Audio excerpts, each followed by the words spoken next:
Dr. Revis, are you back?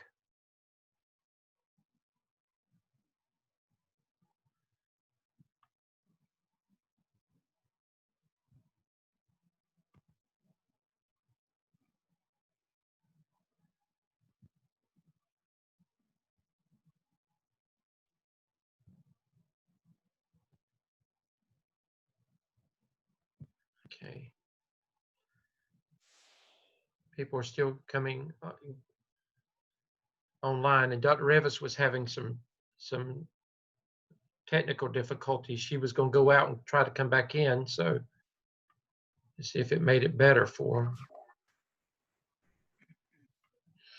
I'm still not hearing much better, but I think this is yeah. I can hear you. I can hear you. We can hear you fine though. Good. I've gone in and out 3 times, so I don't think it's going to get any better for me. Yeah, well, yeah, I think we'll be okay then. We're going to go ahead and get started. I hope a few more. We've got 30 students with us, Dr. Revis, so we need a few more to have all of our students in all 3 classes, but we're going to go ahead and get started, and I just want to welcome you to week 4. Do you realize that you are 1/4 of completing this semester already after today?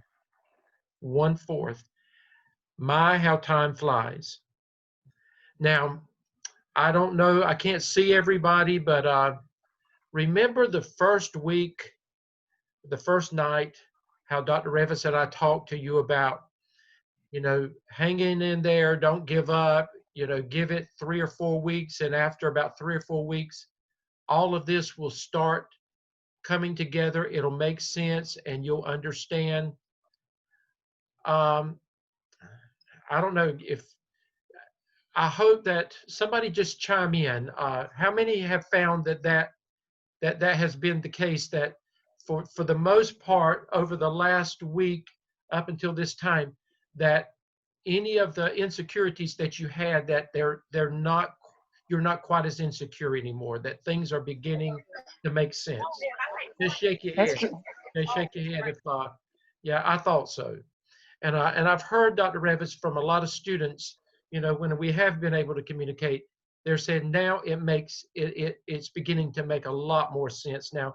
And I had one that I talked to today that she actually is already working as an assistant principal in Hope County, and she's in your class. And she told me she started last year as an assistant principal, but she told me, she said, already in this program, what she's learned in these 3 weeks, she said, has helped make everything that she has done in the past make much more sense. And her role as an assistant principal now, she's going into it much more assured, and she said, simply because of what she's learned in the class in the last 3 weeks. So welcome, and I'm going to let Dr. Revis welcome you as well at this time.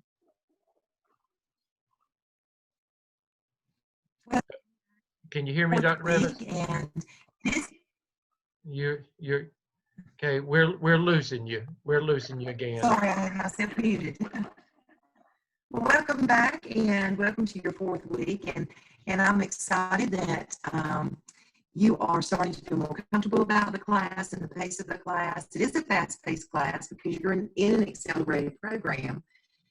And I know that we told you that from the beginning, but I think now you're starting to maybe get into a routine and a rhythm of how things are due and what you need to prioritize to get done first, and so on and so forth. So I just want to say, I think next on our agenda are comments about task 2 that we saw in draft form this week. And I was very pleased with the quality of work that I saw from my students. Many of you had not had time to have that administrator meeting where you were sharing your information from your PLC to administrators, but you were going to get to it this week. And so for the most part, you guys were right on target. You were right on point with everything that you did, and I was very pleased with the quality of work that came in this past Sunday. Okay, and Dr. Revis, I'm going to speak to that as well. Dr. Revis, we can barely hear you. You want to go out and try to come in one more time? while I'm talking to them? Do you think it would do any good? Okay, I sure will. Try, well, and I'm just going to talk to them about I'll try. the task to try again. Uh, Okay. I echo what Dr. Revis said. I was very, very, very pleased with overall with task 2 of the APSL. I was very pleased with overall with the work ethic of all the students, and Dr. Revis and I have communicated over the weekend as well, and we shared with each other, you know, just how pleased we were with how well you understand and how you've moved forward and you've done what you've needed to do. I feel very comfortable with where most of you are now, and the ones that are, and there's not many, are struggling. We're reaching out and trying to help you with whatever it is that the connection that you have not made. We're asking you not to give up. We'll work with you and we'll do what we can to try to help you with whatever those disconnects are. I think you've learned that it is a very fast-paced program. You signed up for it. Remember, you're doing basically 5 semesters in a 3-semester program. So that means that there are a lot of things that you have to do. You cannot procrastinate. You cannot say, well, I'm just going to wait until Saturday night, or I'm going to wait until Sunday morning. If you do, you're going to struggle, and I don't know that you're going to be, you might can do it, you might can throw something together, but it's not going to be good. It's not going to be quality. And so you need to make sure that you are pacing yourself. And again, sometimes people have to learn how to do that. You have to pace yourself with your busy lives already. You're working, first of all, and you're working differently than you've ever had to work before. So, you know, that in itself is a full-time, that's a full-time job. Then most of you have families that you're having to take care of, you know, children, and, you know, not only are you're having to prepare their meals and you're having to take care of all their needs. If you've got children, you're having to deal, you're working virtually, or asynchronous with your students, you know, whatever plan that you've gone with, but you're having to do the same thing at home with your own children. So, you know, we understand that you're having to, there's a lot of balancing that you're having to do. But I really did see all of that coming together for most of you this week. So I feel like that, you know, for the most part, that you're at a very good place. Have to remind you that even if it was very good or excellent work, we do need to see it again. If you had not met with your administration, that is, we have to see proof that you have presented task 2 to them. So just submit it back through the discussion board, and just with a note on here, this is my revision with my presentation to administration, and that will give us the clue that we can quickly look on that. It won't take us but a second to look at that and to tell you to move on. And if there were no problems, Dr. Revis and I are going to go ahead and tell you then, you know, you complete the peer review process, and many of you have already done that already for task 2. But we're going to tell you at that point that when you feel comfortable, go ahead and submit it to the APSL assignment Dropbox and move on to task 3, because you will have completed the requirements for task 2 at that point. Let's quickly look over here at the assignments for this week. And someone did send me an email this week, and they were concerned about, they said they were having a problem keeping up with what is due. Just remember, this is week 4. You can go to week 4 in Blackboard, and it shows you exactly what is due by Sunday night at 9 o'clock for week 4. And again, that is task 2 that we reviewed this past week is due for a final grade by this coming Sunday night. And I will tell you, many have already submitted, and you're cleared, and I've told you to move on to task 3. And then your 2 peer reviews for task 2 are due as well, and many of you have completed that. Now, I will tell you, don't backslide on me. Task 1 peer reviews were excellent. I'm not as happy with all of my task 2 peer reviews as I was with task 1. So don't get lax on us just because we bragged on you last week. You know, I did give you the benefit of the doubt. I didn't take away from your grade, but I did put a note on many of them, you know, that you need to take the time and be a little more comprehensive and detailed with the feedback. And I know that it's sometimes you say, well, what do I say? That's your job as an administrator. You got to figure out what to say. So, you know, again, we said that this was a learning curve and a learning process. And then we're going to introduce task 3 today, and then you will put into discussion board out for our review and for peer review, task 3. And I want to go ahead, and while we're here, I want us to look at. Dr. Stedman, this is Yes. Whitley. Sorry to interrupt. That's okay. Dr. Revis just sent me a message to let you know she is powering down her laptop and rebooting, so it may take a minute. That's okay. That's okay. Thank you for sharing that with me. I do want to share with you that that next week, the task 3 that you're submitting this week for review, you will submit it for an evaluation. The same thing with your task 3 peer reviews. They will be due next week. So the process is not changed. But the difference next week will be that you will have to have met with your Zoom team. And at that time, you will have discussed, and I say task 1 and task 2 of the APSL, is any of the APSL that you have completed. So I would just say it's an APSL review. And remember, somebody from your Zoom team is going to take the lead and be the Zoom leader. And you're going to set up the Zoom link for and the time for your team to join.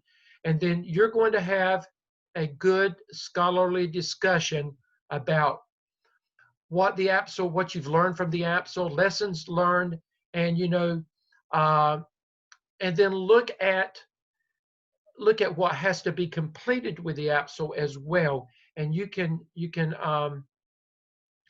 just kind of glean from each other, you know, the direction that you may be going in, because you've got an action plan that we're going to talk about next week.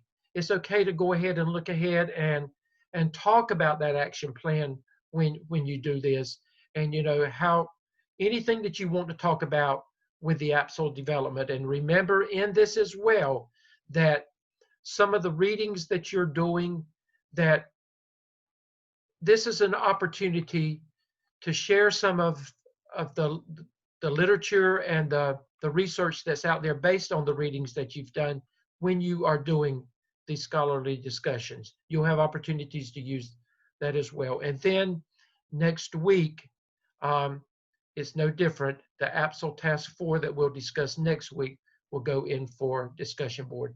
So I think you've seen now what basically what our schedule looks like, and you've gotten in a routine of that. While we're waiting on Dr. Revis, I can go ahead and, well, let me ask you, are there any questions about what you've got to do with the Zoom conference that you've got to do with your team? And again, that's not this week. You will do that. That is due week 5. So that will be due not this week, but that will be due next Sunday night. But you don't want to wait until the last minute to do that. Are there any questions about that while we're waiting on Dr. Revis? Yes, Dr. Stedman. So for our Zoom video, whoever is the lead on that, is that the person who turns it in? No. Good question, Lizzie. And Whitley, that may be your question as well, but I'll come to you. No. Whoever is the Zoom leader, they will process the video just like after class tonight, remember I process all your videos, I upload them into a YouTube, and then I send out that link to every one of you. So whoever is the Zoom leader, they're responsible for uploading that video, and it will be, if there's 5 people in your group, all 5 people will have the same link. Now you will send that, that's what you will attach in the assignment Dropbox, the same link. Now, whatever group you're in, Lizzie, once I look at one of the videos from your group, I don't have to look at them 4 more times. But what I'll do is, while I'm looking at that video with the 4 or 5 people in that group, I'm going to assess your involvement. You know, everybody should have an equal voice in this. I'm going to listen to not only how much you're involved, I'm going to listen to what you've got to say. So make sure that when you do say something, that it's related to the task, and that it's again, it's scholarly information. It's something that you have learned, and you know, and once you get started, the process gets easy, because I mean, most of the time you're waiting for your opportunity to say what you want to say, and you want to butt in sometime, and that's okay. But that's what that's what we'll be looking for in that. But whoever does the Zoom team captain will be responsible for uploading it and sending that Zoom link to every one of you. And that Zoom link is what you have to submit yourself for your grade.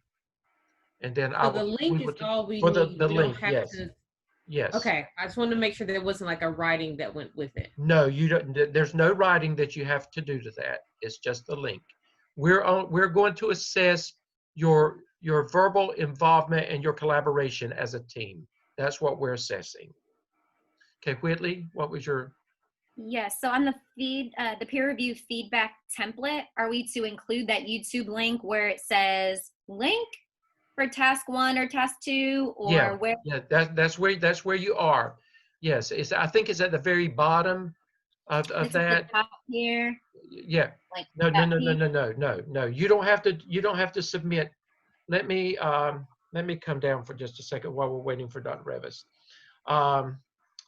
Peer review. APSO completed peer review Dropbox.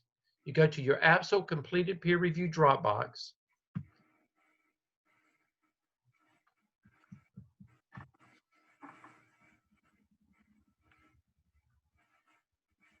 And then at the very bottom, it says Zoom video for APSO task 1 and task 2.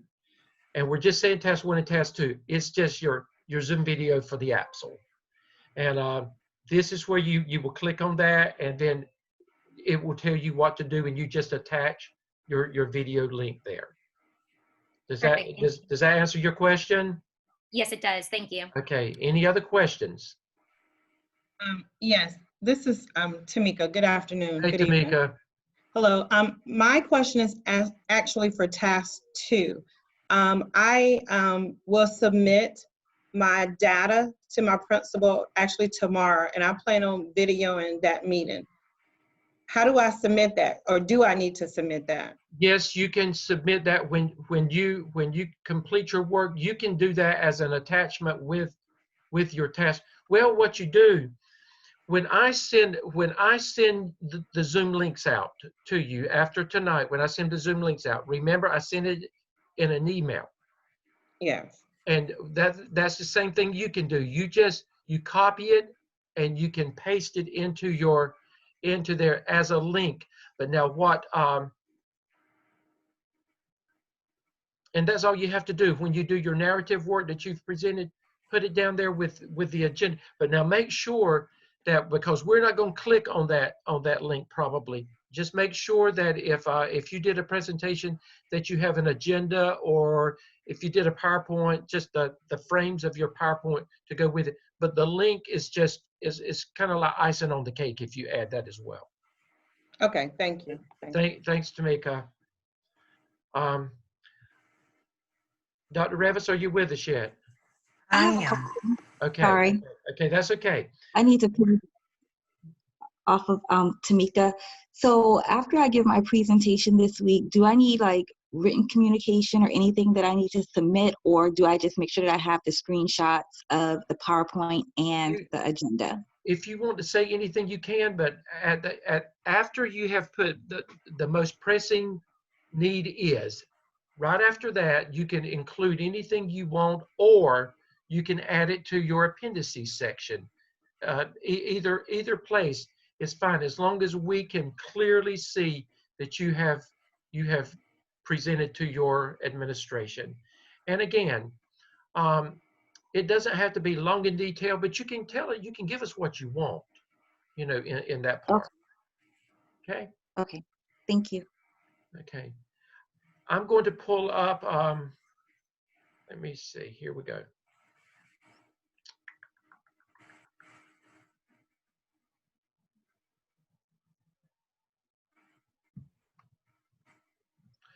Okay.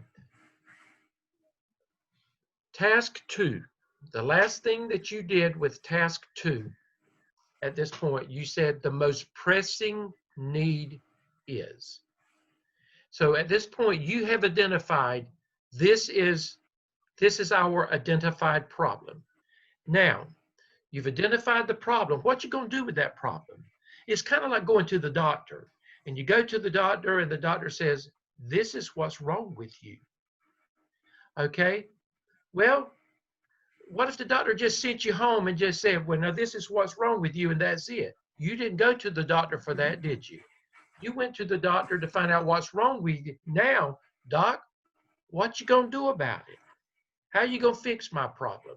So the doctor has to think about it sometime. They have to think, well, you know, there's a lot of medications out there. There's a lot of things that they could do, but for your problem, they want to find the best medicine, the best cure, so that you don't have that problem anymore. So when you get to task 3, what you're looking for with task 3, you're beginning to identify and look for solutions to the problem that you've identified. So what you're going to do, you're going to research best practices and just hold your thoughts for just a minute, your questions, because we're going to break all this down in just a few minutes. I want to talk about it first. You're going to research best practices, and I want you to notice in parentheses, you're going to create a literature review. And what's that connecting word right there? And so that means you're going to do more than one thing, right? You're going to create a literature review and an annotated bibliography. So tonight we're going to talk about the literature review and the annotated bibliography. The annotated bibliography is going to feature descriptions of several best practices and specifically why they were considered. And you're going to present the findings to the PLC in a collaborative process that aligns those best practices with the results of an academic needs assessment that's going to be in task 2. For the purpose of this assignment, the best practice suggestions must all utilize a form of technology not already being used on the targeted population of students. And we're going to talk about that. We'll break that down more as well. The big thing is, I want you to notice you're going to do 2 things: literature review and an annotated bibliography. Okay, let's look at prompt 1. Candidates will create an annotated bibliography that is featured in the narrative to evidence and illustrate resources for best practices in the identified need area. And Dr. Revis is going to talk about the annotated bibliography in just a few seconds or a few minutes, including a section that features online tools to support the teacher and student. And then in addition, you're going to detail how the PLC created and used multiple graphic organizers and visuals, such as charts, graphs, tables, timelines, etc. And you're going to embed all of this in your narrative work to demonstrate how the PLC projects that the chosen best practice strategy or strategies, how they might be applicable to the need. Okay, again, what you're doing is you've identified that need. Now you're saying, okay, what is out there? What are the best practices out there? There's lots of them out there, but what are the best ones out there? So you're going to research some of those best practices, and you're going to put them in an annotated bibliography first that Dr. Revis is going to talk about. Then after you do your annotated bibliography, you can pull from that annotated bibliography, or you can go deeper than that and pull other resources. You're going to do a small research, again, small research on your identified problem based on what the research says, the best practices out there, and what the research says. Because guess what? You're wanting to find a solution to your problem. So what do the experts say? What does the research say about that problem? So with that in mind, I'm going to minimize this, and then I want to pull up. Give me 1 second. This thing doesn't always want to. There it is. Okay, and I don't want to camp out here, but you're going to find when you read this again. Now, it may not be directly in the order that you see in the template. The template is what you follow, what I just went over. This just helps break it down more. It may not be in the exact order, but that doesn't matter. Everything that you need is here. Again, I want to break it down in layman's terms. Again, once you've completed tasks 1 and 2, which you've done successfully, you've presented to the principal, your leadership team, then you're going to move on to task 3, and that's where we are. Now, your focus is going to be, again, your focus is going to, in prompt 1, will be the identified need in task 2. You're going to create your annotated bibliography that is featured in the narrative to evidence and illustrate resources for best practices in the identified need area, including a section that features online tools to support the teacher and student. Now this is, look what's in green. You must include a minimum of 5 regular resources, and Dr. Revis is going to talk about that, and a minimum of 3 online resources. The online resources are to be technology research-based programs. They must be, your online resources must be valid and reliable. That means that they've passed the test. It's not just some fly-by-night program that's out there. It's got to have something with relevancy. Examples, and some of these are old examples, but a lot of you are familiar with Study Island. That's research and evidence-based. Edmentum, research and evidence-based. Plato, Accelerator Reader. And you've got some that are probably much more up-to-date and relevant, but these are just for you to get the idea. All resources must reflect your identified need and could assist as a strategy for helping alleviate the need. You are to complete this according to APA, and we've already talked about APA, so that is not something that we need to camp out with anymore at this time. And then after that, you're going to complete a mini research section on the best practices for your identified problem. You must have a minimum of 3 references. You can pull those references again from your annotated bibliography, or they can be 3 completely different references. And this is this is no different than the little mini research section that you've already done.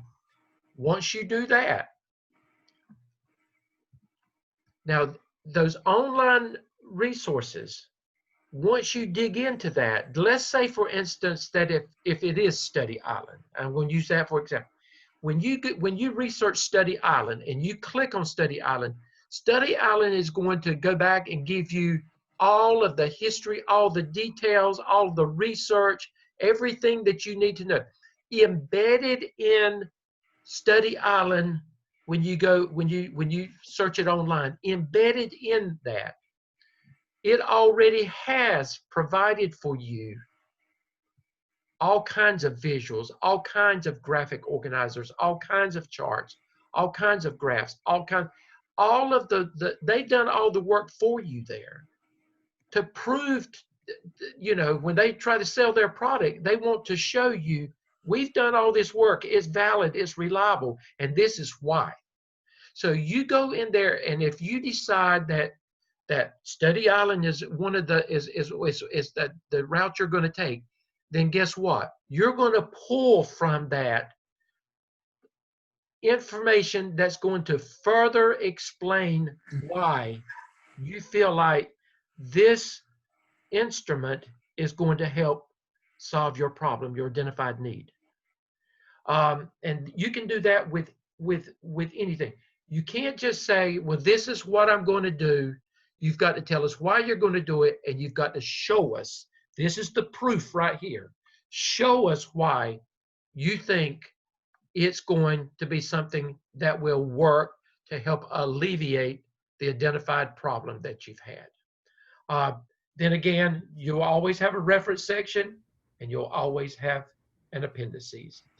Dr. Stedman, so is prompt 2 a narrative, or is it the organizers and then we're explaining that? It's a combination of both. That's a good question. It's a comment. It's going to have a lot of visuals in there, but you will have narrative work in there because you've got to explain why, again, why you have chosen this tool. You could have 3. You've got 5 online resources or 3 online resources up there. You can say, out of the 3, I've looked at them, and you only talk about one of the 3 down here. Or you can go to those 3 and you can say that you may find something else that works. But whatever it is that you find that works, that's an online resource, a program, technology-based program. You're going to not only talk about it down here, you're going to show us stuff as well. So it's a combination of narrative work embedded with visuals as well. So Dr. Stedman, it's kind of like our data presentation that we just wrote in task 2, where we, kind of explain the graphs and why, and then you include that as a figure, right? Megan, that's a good analogy. It's just that it's just a different approach to something, but that's a good analogy. Thanks for sharing that. Does that answer the question? Let me Yes, move sir. on. Yes, sir. It does. Okay, let's move on with Dr. Revis, and let's let Dr. Revis share at this time. Let me pull that document up, Dr. Revis, the annotated. Yeah, that's it. Okay, so I'm sure in your graduate work you have done annotated bibliographies before. So just as a refresher, if you'll scroll up to the top, that document, there we go. So an annotated bibliography is, you're going to go into your Dover library, and let's say, for example, that your biggest need in your school that you've determined out of task 2 is reading fluency. And you're going to dive into reading fluency, and you're going to investigate what your literature says about reading fluency. Well, the first thing you're going to do is you're going to create an annotated bibliography. And that's just simply looking at articles from journals. It could be some studies, and of course your online tools as well. You're going to start pulling up and writing a paragraph or so about that particular article or study that you've looked at. And so you have to cite it in correct APA format. with your author, the title of the article and the publication, etc. And you're just going to talk a little bit about what information you garnered from that article or study that you feel is going to impact the way your PLC is going to address the issue. Okay, so you're going to have 5 annotated bibliographies, just regular sources, and 3 online sources. Now, Dr. Revis, tell them what are regular sources? Regular sources are like journal articles, things from research studies, all those things that you can find in your Deborah library. And the last thing we do tonight is we're going to refresh you on how to go to your Deborah library and do some research. It could be a book. It could be a book, exactly. But what I encourage you to do is start with the literature first. And that is your periodicals, your journals, books, studies, those kinds of things. Start with those first. And I'm certain in some of your reading, they are going to mention some of these online programs so that you can kind of get a direction to look at online programs. Dr. Revis, may I say something about online while you're there? Sure. If let's say, for instance, your school said, and I know what it said, that it had to be something different than what, if your school system is beginning this year, this semester, an online program, we will consider that because you've not had time to fully implement that. So if there's something that you're using for the first time this year, and then if there is something that you need to talk with Dr. Revis and me about personally, that you want to use, that's okay. We just don't want something, because if you've been using it 3 or 4 years and you still got the same problem, guess what? It ain't working. So that's the whole purpose behind it. Go ahead, Dr. Revis. Okay, any questions on an annotated bibliography and what it looks like? And so you're just going to have 8 entries that look like this, and you would put them in alphabetical order. And of course, you're going to reference each of these annotated bibliographies. You'll put that reference in your reference section as well. Any questions? Dr. Revis. Yes. So, with the annotated bibliography, what goes, so I was noticing in the example that there's like a review before it gets to each of the journals. What is that literature review that goes there? Okay, well, the literature review is different from your annotated bibliographies. It's written differently. You did a literature review in task 1 when you were writing your tenets of your PLC. Do you remember that? So that's what a literature review looks like. It's a narrative. It's not just a series of isolated, almost a report of what you found in this particular reference or resource. So Dr. Stedman is showing you a literature review right now from the example. And Dr. Revis, this is just an example. We never said that this was the best work. It's just an example. And notice they actually started out with their literature review. And that was not counted against them. However, it goes back to we would prefer that you begin with your annotated bibliography and then lead into your literature review after that. This is just giving you some model to go by, but it's not a perfect model. Please know that. Go ahead, Dr. Revis. I have a question, Dr. Revis. For our references for our annotated bibliography, is there a date limit on those? Like, do they have to be within the last 5 years or 10 years? We like to say within the last 10 years, but we're not going to get real picky on that. Are we, Dr. Stedman? No, now if everything was as old as I am, then I would be concerned about it. But but I will tell you, there are some things that are still as good as old as Dr. Revis and I are, because we're still around. So but I don't want everything to be as old as me, okay? So Thank you. And we don't worry about articles coming from only peer-reviewed Right. journals and all that. If you can find it in your Dover library, you can use it. But think of the process of beginning with your annotated bibliography.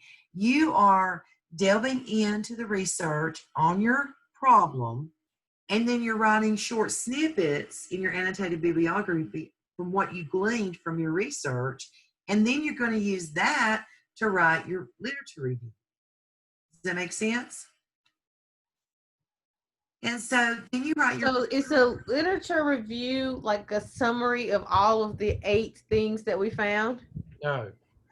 No, your literature review is delving into your problem. Right. Okay. Okay, your area of need. What you're going to do, if I were doing a literature review on fluency, I know when I start reading, I'm going to start reading about things such as students who have a hard time decoding, that translates into fluency issues. Students who have a hard time in phoneme segmentation, they're going to have a hard time with fluency. So you delve into that literature review and almost build a case for, if I'm really working on reading fluency, these are the things that we know impacts reading fluency.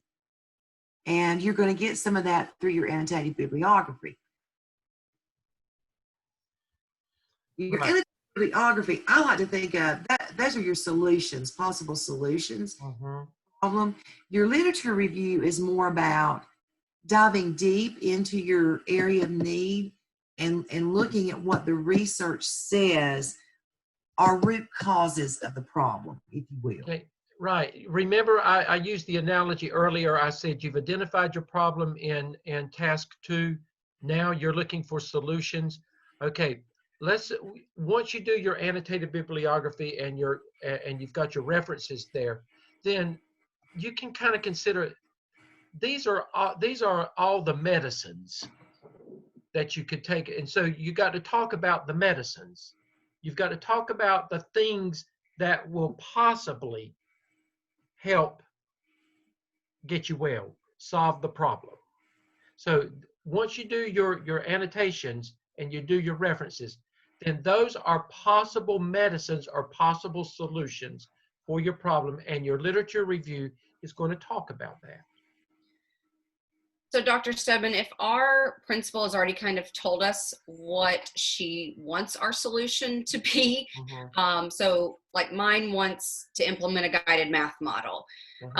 So I guess in my annotated bibliography, would I kind of talk about maybe kind of research maybe the lack of foundational math skills, and then in my solution as one of them, bring in the guided math model and kind of say this is the direction that we've already talked about going in that literature review, and then how to incorporate that technology as well into that? Actually, Megan, they've made it easy for you because you know exactly what you need to research. Okay. So just kind of my annotated bibliography research would be more on, again, that lack of foundational math knowledge and skills that students, okay. Exactly, yes. Dr. Revis, I'm going to stop sharing because I think we can go on from this point on and just answer questions. I'm not going to introduce anything else new tonight. So this is an opportunity to from this point on, we're just going to help you understand what it is that you've got to do. This is a big task this week. Would you mind if, hold on 1 second. Dr. Sarah, would you mind if I went to the Dover Library and just refresh them? I'm sorry. Yeah, That's okay. Get there, or do I need to go back? I'm hoping I have that up. I hope. Okay, you're screen sharing, yes. Okay. I forgot about that, Dr. Revis. I apologize. No, you're fine. I can't get it to come up. I'm gonna stop sharing. Let you stop sharing. You go ahead and talk with them and let me pull that up. I can do that. So So from your course shell, up at the top menu bar, you have a tab that says My Courses. The next tab says Library. You always have a quick link to your library, which is great because what you can do is click on that and go in there, and Here it is at the top. You can key in. Okay, can you see this, Dr. Revis? Yes, I can. Okay, so you want me to click on the library, Yes, right? let's click on the Okay, and library. this is at the top of your Blackboard shell as well. Okay. Okay, I've clicked on library. And here's your Bulldog One search. So again, let's use the example that I used about reading fluency. So if Dr. Stedman would just type in there, reading fluency, and do a search,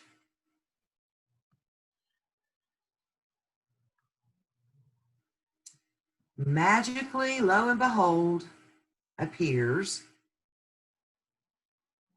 There must be a lot of information out there. You see all kinds of books, journal articles, research studies on reading fluency. And these are all in our library at GWU, and you can get these things. All you've got to do is make contact with the librarians there. You can get any of this material that you need. You have full access to it free of charge. You do, but remember your time is limited, so you might want to stay with books that have full text online or things that you can pull off online here. And you've got so many that, you know, if you were doing a dissertation, of course, you're going to want to go get books, but you don't have that kind of time. Right. So, you know, pick things that,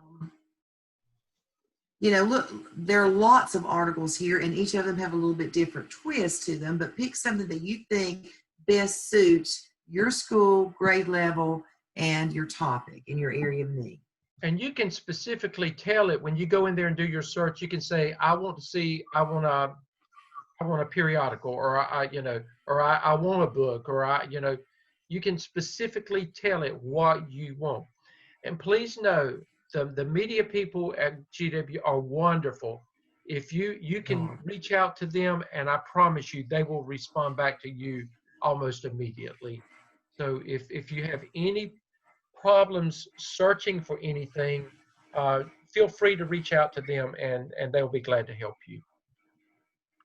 For our three online, our three online resources, are we just going to, when we cite the actual website of what we got, where we got the information from? You've got to do that. It goes in a reference section, APA style, just like you would, if it's an online resource. There in APA 7th edition, there is a whole section on how to cite online. The website? Yeah, web pages, yes. Perfect. Yeah. I would just add to that, be careful and, be sure that you're not plagiarizing and copying things directly from the website and the research studies behind their online platform. Just get really strong at paraphrasing so you don't have to worry about plagiarizing, because you will have to do a turn it in, remember. So, and you might even do a library search on that particular online resource as well and get some information. All right, Dr. Stedman, Dr. Revis. Yes. I just want to make sure I have this straight. So I'm supposed to have 5 regular and 3 online. For your annotation, yes. Yes. Okay. Thank you. And then when you do your literature review, that's going to be 3. You got to have at least 3 references in your literature review. Separate from the ones that were in the annotated bibliography? They could be the same, but they probably won't be the same, but they could be. Okay. And the three, just clarification, and the three online resources are technology-based resources that you could use to address, to get to a solution. That's exactly right, Megan. And can those three online, do they have to be specific to either the teacher or the student? I mean, there's one that we just started using this year that's more teacher driven. So is that okay? But if it's teacher driven, the outcome is supposed to be student achievement, right? Yeah. Because as long as it can go back to student achievement, then yes, Meredith, you can do that. Yes. Okay. Okay. I have a question. Great questions. For either Dr. Stedman or Dr. Revis, or maybe both. I heard you say earlier that you would prefer if the annotated bibliography came first and then the lit review. But when I'm thinking about it, I'm thinking about the lit review as an examination of the problem that we identified in task 2. Right. And then the annotated bibliography as, 8 possible answers to that.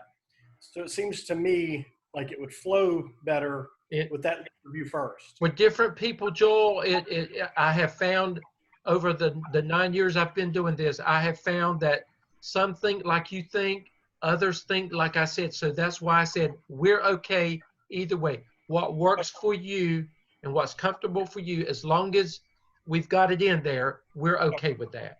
All right. Thank you. You're welcome. And we're allowed to use things just as long as they're new to us this year. Like if we have programs that we are going to invest in for this year, we can use them. Yes, absolutely. Okay, but if it's something that we've had for a few years, we can't use it. We need to look at it because obviously it wasn't working. No, you won't, because again, if you've had it a few years, they probably don't need to be using it anyway because it hasn't done what it needs to do. Correct. Okay. Yeah.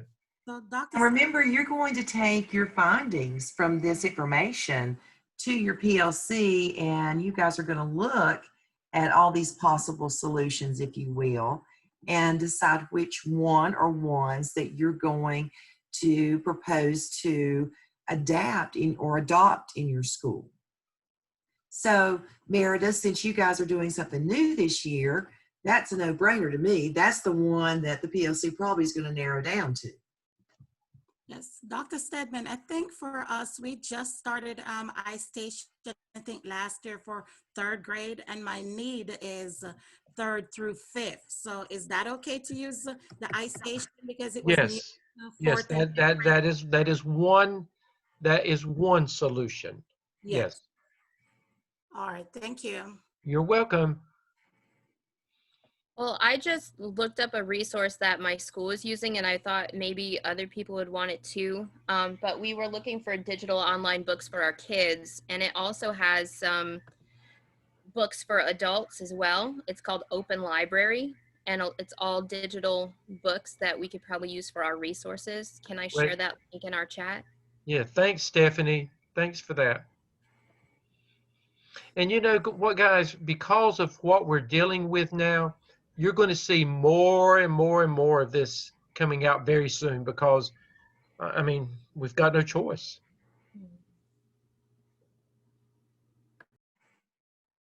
Great questions.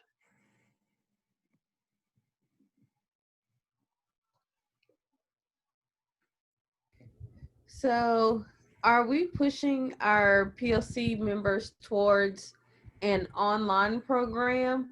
Or are we able to say, well, this resource from this journal, we can use that?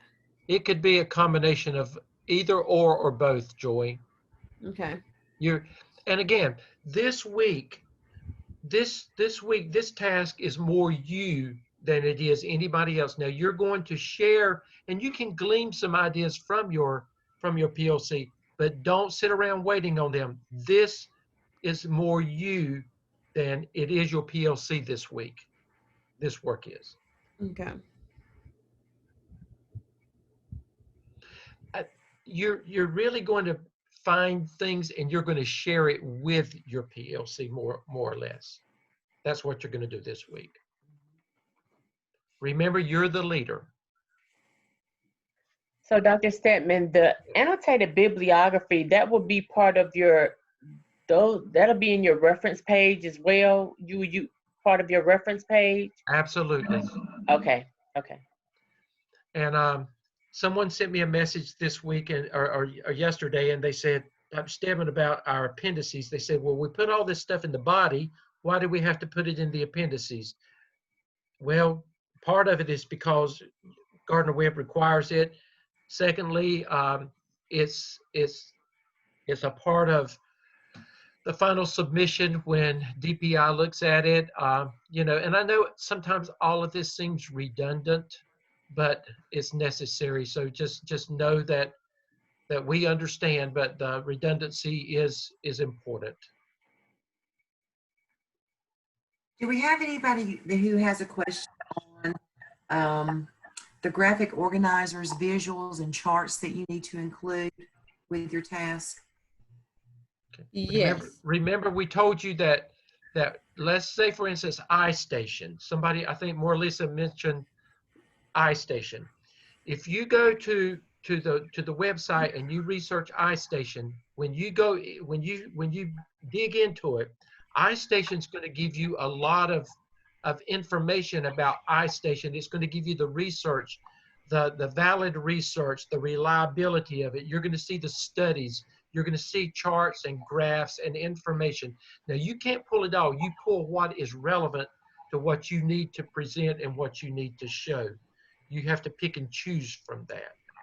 But Joy, what was your question? No, that answered my question. I thought we needed to create those organizers and stuff, but you just answered it. So thank you.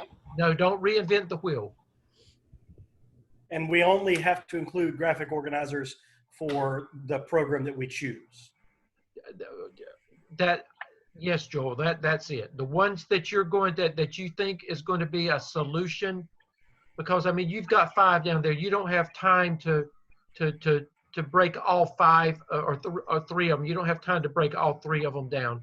Out of the 3, if you choose one of them, then the one that you think is going to be help with solve the problem is the one that you're going to talk about.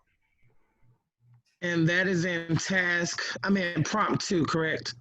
That is correct. Is that Shabaza? Okay. Yes, that's me. Okay. Thank you. You're welcome. I have a question about appendices and figures. And it's really kind of jumping ahead to when we do that final submission. Let's say in task 1, I had, figure 1, 2, 3. When I submit task 2 in isolation, I titled figure 1, 2, and 3. When I put them all together, do I go back and renumerate? When you put them all together, and we'll talk about that, you're going to start out with 1, 2, 3, and then whatever is in task 2 becomes 4, 5, 6, and then task 3 becomes and we'll talk about that. You'll put them together as one document at the end. Okay. You'll rename them at the end. And we give you time to do that in the course, so don't forget over that. Yes, Dr. Stedman, what about the explanation? I noticed some people, they will put the explanation of the figures at the beginning or at the end of the pictures or the tables and so on. Does that matter? No, remember with APA 7th edition, it said it didn't matter if it's at the top or at the bottom. Okay, thank you so much. Dr. Revis, am I correct in that? Dr. Revis? I'm trying to think. I don't remember. I think tables used to be one way and figures the other.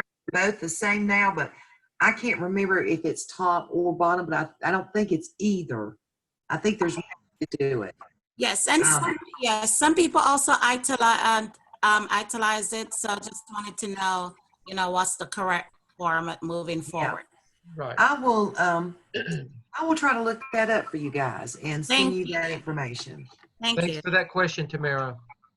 And again, Dr. Revis and I are learning too, because these are changes, and I grew up with we just left APA 6th edition. I can promise you, I go back further than the 6th edition. Oh, I do too. I wrote my dissertation under 5. I did too, Dr. Revis. So, Dr. Stedman, Okay, I just want to ask a question. Last week, I think on Thursday, it was in the chat, and Dr. Hamilton said that you don't have, like, if in your data presentation, like if you had a figure, you don't need to put it in the appendices, but you all are saying that we need to put both. Right. Because I just went by what Dr. Hamilton said since she addressed it specifically in the chat. Okay. Right, I did too. Okay, that's okay. And I'm going to tell you, it's a lot of stuff in there. I don't qualm over that as long as I can see it. Now there needs to be something in the appendices, but if I see it up here and I don't see it down here, I'm not going to penalize you for that. Okay? Some people choose to do it and they like to see it in both areas. I do know that we've had evaluators before that have asked the student to go back and to include it. I wouldn't. If it was me, I wouldn't, because if I see it up there, but you know, I'm just one person with that. So I don't have to go back and do it again. I'm just one. While I'm doing it, I'm just going to go ahead and do it and get it over with to start with, and that way, whoever gets it, it's done, and I don't have to worry about it anymore. But I think as long as it's up there, you're okay. I don't want to tell you not to do it and then something happens. I think I'm going to let you make that decision if you think it's enough. But now, at a minimum, remember you should always have in your appendices, at a minimum, your agendas, any of those. But again, and I hate to say this because I responded back to a student earlier about, Janice actually was the one, and just use your best discretion. If you think it's too much, then you know, don't do too much if you think it's too much. Dr. Revis, is that good enough, you think? That is, and you know, you just know if you don't put it in both places, in the end, your evaluator may require you to do it, and you'll have to go back and do it. It's not a big deal. The biggest deal right now for you, or it would be for me, is having to go back and renumber all that stuff once you put all the tasks together. But you know, and if you submit it and your evaluator says, "Oh, you got to have it in both places," then go back and do it. Let me make life easier for you. After this semester, you can have a running appendices, we've just got to get you to that place first. It won't always be this way, okay? And I know some of you you may say, well, I'm already there, but we can't assume anything at this point, okay? So that's why we are a little more stringent about some of the things. That will change because you'll be much freer when you get to 603 next semester. We cut the apron strings almost completely, and let you kind of freelance some things yourself. I have another formatting question, Okay, and I know it's after 8, so that's okay. So at the end of a page, let's say I've got 4 lines left, and I type figure 3. But then when I insert my figure, it dumps it down to the next page. Should I go ahead and put that label of figure 3 down there with it, or leave it on? Okay. Yes. All right. So it essentially, I'm just leaving 4 lines blank or something. Yes, yes. And it first of all, it looks so much more professional when you do that as well. Okay. And the other question is, the lady from the library told us that we could search for period, space, and replace with period, space. Does anyone know how to do that?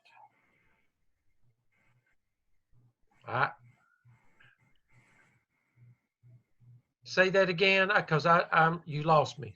So in the old, I guess APA 6th, and since I learned to type, there were 2 spaces after a period. Oh, and No, you only have to do one space now. Yeah, and that my thumb won't do that. It does too.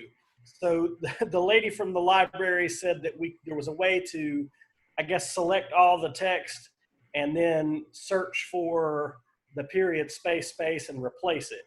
You know how to do a I don't have an answer to that, but if you call her at the library, she will tell you, she will walk you through that, Joel. If you know, she'll be glad to help you with that. Can you remind me of her name? I will get that information to you. All right, thank you. Okay. Joel, I think I might know how to do that. I think if you're in the, okay, go ahead, Meredith. I think if I'm correct, if you go into the home button and over to the far right, there's a find and replace section. If you click on that, you can go in and it can find anything in your paper. Like if you're in a Word document. Thank you. I'll try that. Try that. I'm not saying it's right, but I feel like that's the way you can do it. And you can put period, space, and it'll say. Yeah, I think like you type 2 spaces. Yeah. And then you replace it with 1 space, and it should replace everything. Okay. It will work. It will work, Joel. Thank you all. Appreciate it. Okay, I learned something. Thank you. I didn't know that. Okay, any other questions? This has been, I tell you, you're a wonderful group. Dr. Revis and I were talking, we really enjoy working with you. I'm looking forward to the rest of this semester, and I really am very proud of where you are, and I'm not just saying that. Again, just remember, there's just 3 or 4 of you that need to step up to the plate. Dr. Revis and I haven't given up on you, but you've got to do your part, and you know who you are. We're asking you to step up to the plate. Dr. Stedman, can we review before we leave what is due Sunday? Okay. Okay, just remember, this is your week 4, task 2 of the APSL is due for a final grade. Task 2 peer reviews are due for a final grade. Task 3 that we have just gone over extensively is due for peer and instructor review. That's it. And we did encourage you to go ahead and you know, as a Zoom team, to begin thinking about, you know, when are you going to do your Zoom team meeting on the APSL? You know, I probably would wait until I got the work done with task 3, because I think it's going to your meeting will be much more meaningful once you get to that point. And then you can talk a lot about where you are leading into your action plan. That's not due this week. You just need to be thinking about it this week. Okay. I did it and it worked, so I appreciate all your help. Okay, great, Joel. Thanks. Meredith, A+, Megan, A+.